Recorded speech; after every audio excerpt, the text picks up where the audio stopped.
Tidak ada kemajuan sebuah negara dibuat karena membangun infrastruktur saja. Demikian pemaparan singkat yang terdapat dalam buku Currency Power karya Ben Cohen. Jangan dikira Tiongkok membangun infrastruktur jalanan di sisi timur mainland zaman Deng Xiaoping selama lebih dari 40 tahun. Juga Amerika membangun infrastruktur jalanan dalam program New Deal-nya di tahun 1933 hingga 1936. Roosevelt, FDR melanjutkan hingga lebih dari 20 tahun kemudian adalah solusi membangun ekonomi bangsa Tiongkok dan Amerika. Bukan begitu. Aslinya, kedua negara itu membangun human capitalnya dengan cepat. Yang dilihat sekali lagi bukan jalanan, jembatan yang dibangun, jangan dilihat bendanya, tetapi membangun human capitalnya dengan 100%. Bahan material membangun infrastruktur, mulai dari pembiayaan, tenaga kerja, desainer, semua tenaga lokal dari Tiongkok untuk Tiongkok, dari Amerika ya untuk Amerika, demi negaranya masing-masing. Setelah bendanya jadi, human capitalnya jadi skillful. Itulah kalimat di atas terucap, tidak ada kemajuan sebuah negara dibuat karena membangun infrastruktur saja. Kalau fisiknya dibangun oleh negara lain,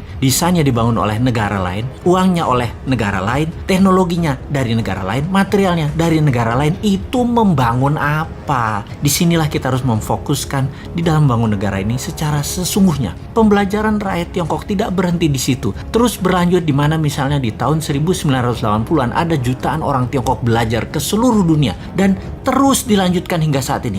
Kalau tahun 1933 dan 1936 New Deal-nya Roosevelt terlihat membangun infrastruktur, maka tidak akan sempurna jika dia tidak melakukannya dengan yang namanya Operation Paperclips. Operation Paperclips adalah operasi intelijen dengan codename Paperclips ini membawa ilmuwan Jerman lebih dari 1.600 orang untuk pindah ke Amerika sejak tahun 1945 sebelum kejatuhan Nazi hingga 1959.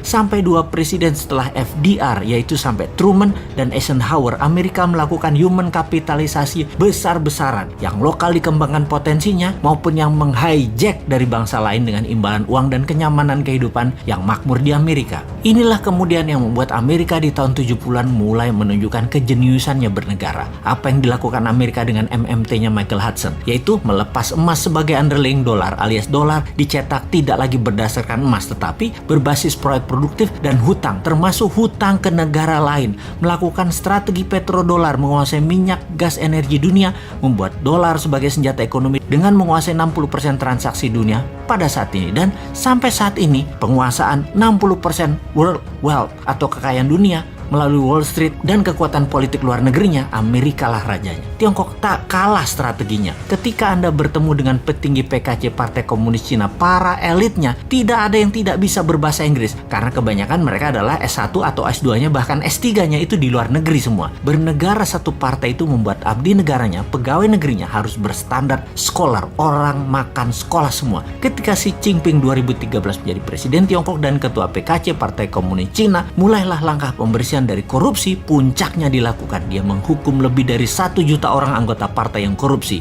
mulai dari yang terkejam menghukum mati pelaku dan mengucilkan keluarganya, sampai hukuman terendah bahwa tervonis korupsi dirinya dan keluarganya yang ada di kartu nama keluarga tidak boleh menggunakan fasilitas negara. Kemudian masuklah manusia-manusia terbaik Tiongkok menjabat, lalu dia mencanangkan BRI, Belt Road Initiative. Mulailah Tiongkok melakukan ekspansi keluar setelah 40 tahun membangun ke dalam. Kolonialisasi 5.0 berbasis bantuan ekonomi dengan produk Tiongkok, uang Tiongkok, SDM Tiongkok dimulai. Negara yang lemah pemahaman nasionalisme, kuat pragmatis dan beraliran populis, pasti kemakan strategi Tiongkok yang punya strategi yang memang berlawanan dengan kampret Amerika yang pakai jalan preman. Makanya hard power Amerika menjadi terlihat buruk dan soft power Tiongkok tidak terbaca sampai sumber daya alam suatu negara habis. Harusnya kedua negara tersebut, yaitu hard powernya Amerika dan soft powernya Tiongkok, hanya bisa dilawan dengan smart powernya New Mind. Gak seimbang nih perang atau warfare lawan Tiongkok dan Amerika kalau bernegaranya ala old mind yang beraliran populerisme dan tidak terlalu nasionalis, lebih miring ke oligar, ke globalis dan kekuatan besar dunia lainnya. Kalau New Mind ngelawan pasti karena beda bernegaranya. Amerika dan Tiongkok akan respect, bahkan takut. Bukan kayak sekarang jadi babunya mereka. Kita dari dulu nggak pernah dianggap mitra oleh Amerika, tapi babu. Dengan Tiongkok terlihat santun Tiongkok itu, tapi strategi pedagang Kalau ada maunya mereka itu ngeri deh. Tiongkok kalau lihat peluang untuk kaya dan sukses, mereka jago dah di dalam menjilat dan bermanis-manis lambe kepada siapapun. Jadi yang ke depan kita harus lakukan adalah benar. Human capital kita perkaya ilmu sainsnya dengan mengirim pembelajar 10 juta orang ke luar negeri dalam 5 tahun ke depan. Lalu bubarkan semua aturan yang ada dalam birokrasi serta perizinan untuk usaha. Tidak ada izin apapun untuk berusaha kecuali berdagang dan berbisnis barang berbahaya dan strategis seperti dunia aviasi, kesehatan dan jasa keuangan, lalu produksi senjata serta mineral langka juga berharga. Itu yang baru ada izinnya. Yang lainnya bebas.